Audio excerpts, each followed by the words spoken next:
प्रभु यीशु मसीह के नाम में आप सभी को अभिवादन। और आज के मनन के लिए हम सब लोग निकालेंगे यूहन्ना द्वारा रचित सुसमाचार अध्याय 6 वचन 68। शामौन पतरस ने उसे उत्तर दिया, हे प्रभु, हम किसके पास जाएं? अनंत जीवन के वचन तो तेरे पास ही हैं। यहाँ पर हम देख सकते हैं कि यीशु मसीह और उसके चेलों के मध्य में एक विशेष प्रकार का व्यंग चल रहा है, और ये व्यंग को समझने के लिए, जानने के लिए, और पतरस के मुख से इस प्रकार का जवाब क्यों आ रहा है, प्रत्युत्तर किस प्रकार क्यों आ रहा है, इसको जानने के लिए हम सब लोग इस अध्याय के बैकग्राउंड को पढ़ेंगे, पृष्ठभूमि को समझने की कोशिश करेंगे, और हम समझेंगे कि जब हम इस व्यंग को देख सकते हैं, सुनते हैं या पढ़ते हैं, तो हमारा स्थान क्या है, हम इस व्यंग में किस प्रकार की भूमिका को निभा रहे हैं। तो इसको समझने के लिए हम लोग इस अध्याय के शुरुआत में जाते हैं। तो इस अध्याय के शुरुआत में हम जब पहुंचते हैं तो ये वचन की शुरुआत होती है। यीशु मसीह जो है वह तिबरियास झील के पास जाते हैं और उस झील के किनारे लोगों को उपदेश देते हैं, लोगों से बातें करना शुरू करते हैं।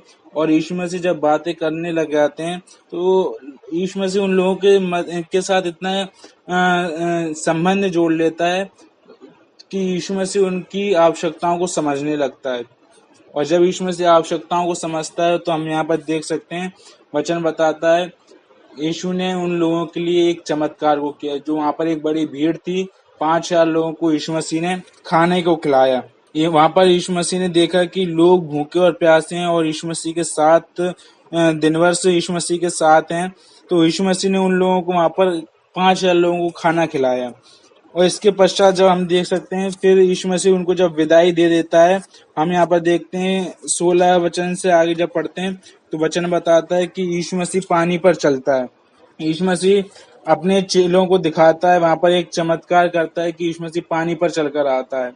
उसके बाद हम देख सकते हैं जब वो उस झील को पार करके दूसरी सतह की ओर आते हैं तो वचन बताता है, यीशु मसीह वहां पर जो लोग उपस्थित थे, वहां पर एक जब चेले और उसके अनुयायी जो उपस्थित थे, यीशु मसीह उन लोगों को सांझ के समय में उपदेश देना शुरू कर देता है और उपदेश देने लगता है। उपदेश का जो मतलब है, गहराई है, यीशु मसीह उनको समझाता है, अपने विषय बताता है कि जीवन की रोटी मैं हूँ, मुझ में से खाओ। इन सब चीजों को जब यीशु मसीह बताता है तो यीशु मसीह आत्मिक बातों को उनके मध्य में कर रहा है, जहाँ पर लोग उसको समझ पाते हैं और कुछ लोग यीशु मसीह को बिल्कुल नहीं समझ पाते, वो यीशु मसीह को गलत समझ बैठते हैं। लेकिन इसके बावजूद यीशु मसीह वहां पर शांत नहीं रहते, उन लोगों को समझाने की कोशिश करता है, लेकिन लोग समझ नहीं पाते हैं कि यीशु मसीह वाकई में किन बातों को कह रहा है। जब इस अध्याय में हम लोग पढ़ते आते हैं कि यीशु मसीह इन लोगों को सिखा रहा है, उसके बाद जब हम यहाँ पर 66 वचन की ओर आते हैं, वहां से ये व्यंग शुरू हो जाता है। और व्यंग यहाँ पर इस प्रकार का है कि लोग जो हैं यीशु मसीह को छोड़ देते हैं। यीशु मसीह के जो अनुयायी थे, जो उसके चेले थे, वो भी उसको छोड़कर चले जाते हैं। वहां पर सिर्फ अब यीशु रह जाते हैं और उसके चुने हुए 12 शिष्य। आप समझ रहे हैं अब मैं क्या कह रहा हूँ?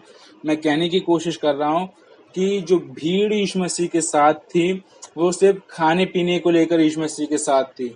यीशु मसीह इन बातों को वहां पर चेलों के सामने क्लियर कर देते हैं, स्पष्ट रूप से बोलते हैं कि तुम लोग सिर्फ खाने पीने के लिए लेकर मेरे पीछे आते हो।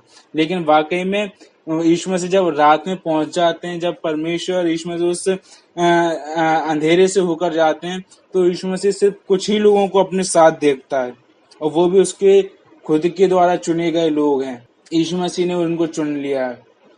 यीशु मसीह ने जब चुना है तो हम देख सकते हैं वही लोग यीशु मसीह के साथ रह पाते हैं, और जो खाने पीने के जो लोग रहते हैं वो यीशु मसीह तक वहीं तक सीमित रहते हैं और यीशु मसीह को वहां पर छोड़कर चले जाते हैं।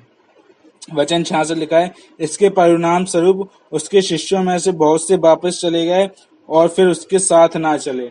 यहाँ पर वचन बताता है कि वो लोग यीशु मसीह को छोड़कर चले गए और उसके साथ फिर से ना चले।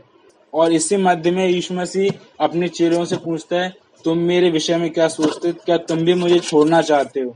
तब पतरस बोलता है, नहीं प्रभु, तू ही परमेश्वर है, तू ही प्रभु है, तू ही कुरियोस है, तुझे छोड़कर हम कहाँ जाएं? तेरे पास ही अनंत जीवन की बातें हैं, क्या हमारा विश्वास भी इस पतरस के समान है, जो यीशु मसीह के साथ अंधियारे में उसके साथ खड़े होकर बोल सके कि परमेश्वर आप ही हो और आप ही के पास अनंत जीवन है? क्या हम परमेश्वर को कुछ भौतिक चीजों के लिए पकड़े हुए हैं? क्या हम परमेश्वर को कुछ चीजों के लिए ही सीमित रखा हुआ है? हमको अपने आप को जांचने की आवश्यकता है कि वाकई में हम परमेश्वर को क्यों पकड़े हुए हैं, परमेश्वर के साथ क्यों चल रहे हैं। क्या वाकई में परमेश्वर हमारा अनंत काल का पिता है?